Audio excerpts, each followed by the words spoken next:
जय माता दी। माता रानी आप सभी भक्तजनों पर सदैव अपनी कृपा दृष्टि बनाए रखना। महाकुंभ का मेला अभी चल रहा है। ये मेला भारत के 4 पवित्र स्थान प्रयागराज, हरिद्वार, उज्जैन और नासिक में लगता है। इस साल ये मेला उत्तर प्रदेश के प्रयाग में लगा हुआ है। कुंभ मेले को लेकर लोगों में बहुत आस्था है। कहते हैं कि यहाँ स्नान करने से पाप खत्म हो जाता है और व्यक्ति को मोक्ष की प्राप्ति होती है। लेकिन क्या आप जानते हैं कि महाकुंभ का मेला हर साल 12 वर्ष में ही क्यों लगता है? आखिर इस मेले की शुरुआत कैसे हुई? ऐसे में आइए जानते हैं कुंभ मेले से जुड़ी पौराणिक कथा। तो चलिए कथा की शुरुआत करते हैं। कुंभ का मतलब होता है घड़ा। दरअसल कुंभ मेले की शुरुआत एक पौराणिक कहानी से हुई है। पौराणिक कहानी के अनुसार एक बार देवताओं और राक्षसों के बीच समुद्र मंथन हुआ। ये सब कि ऋषि दुर्वासा ने देवताओं को श्राप दिया था, जिससे वे कमजोर हो गए थे। राक्षसों ने इसका फायदा उठाकर देवताओं को हरा दिया, जिसके बाद सभी देवता भगवान विष्णु के पास मदद मांगने गए। भगवान विष्णु ने कहा कि अमृत पाने के लिए समुद्र मंथन करना होगा।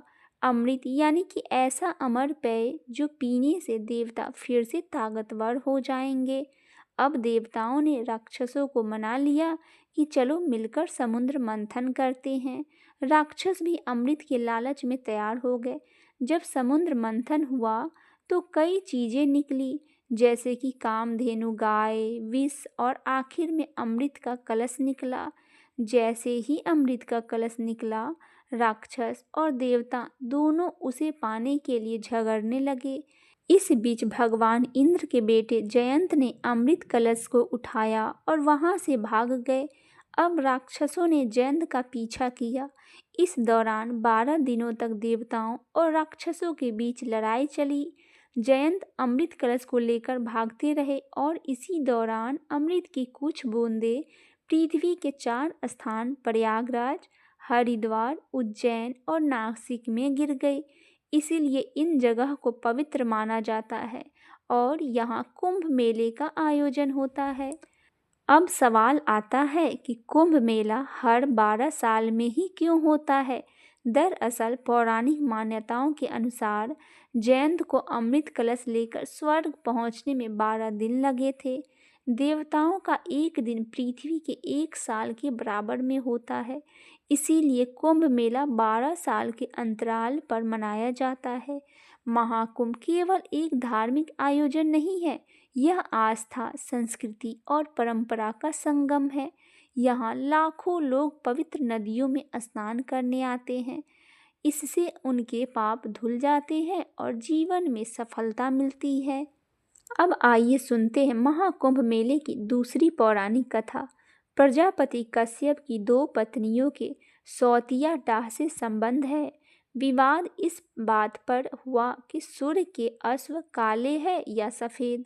जिसकी बात झूठी निकलेगी वही दासी बन जाएगी। कंद्रु के पुत्र थे नागराज, वासु और विनीता के पुत्र थे वैनत्य, गरुड़। कंद्रु ने अपने नाग वंशों को प्रेरित करके उनके कालेपन से सूर्य के अश्व को ढक दिया।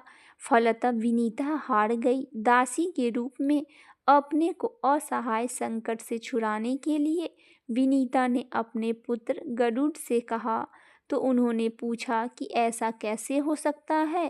कंद्रु ने शर्त रखी कि नागलोक से वासुकी रचित अमृत कुंभ जब भी कोई ला देगा, मैं उसे दासत्व से मुक्त दे दूंगा। विनीता ने अपने पुत्र को यह दायित्व सौंपा, जिसमें वे सफल हुए।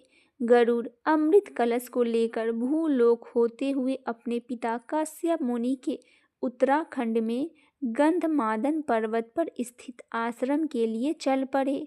उधर वासुकी ने इंद्र को सूचना दे दी। इंद्र ने गरुड़ पर 4 बार आक्रमण किया और चारों प्रसिद्ध स्थानों पर कुंभ का अमृत छलका, जिससे कुंभ पर्व धारण उत्पन्न हुई। देवासुर संग्राम की जगह इस कथा में गरुड़ नाग संघर्ष प्रमुख हो गया। जयंत की जगह स्वयं इंद्र सामने आ गए। यह कहना कठिन है कि कौन सी कथा अधिक विश्वसनीय लोकप्रिय है। अब आइए जानते हैं महाकुंभ का आयोजन कब से और कब तक चलेगा। महाकुंभ इस साल 2025 में उत्तर प्रदेश में आयोजन किया गया है। उत्तर प्रदेश के प्रयागराज में महाकुंभ 13 जनवरी से शुरू होकर 26 फरवरी 2025 महाशिवरात्रि के दिन समाप्त होगा।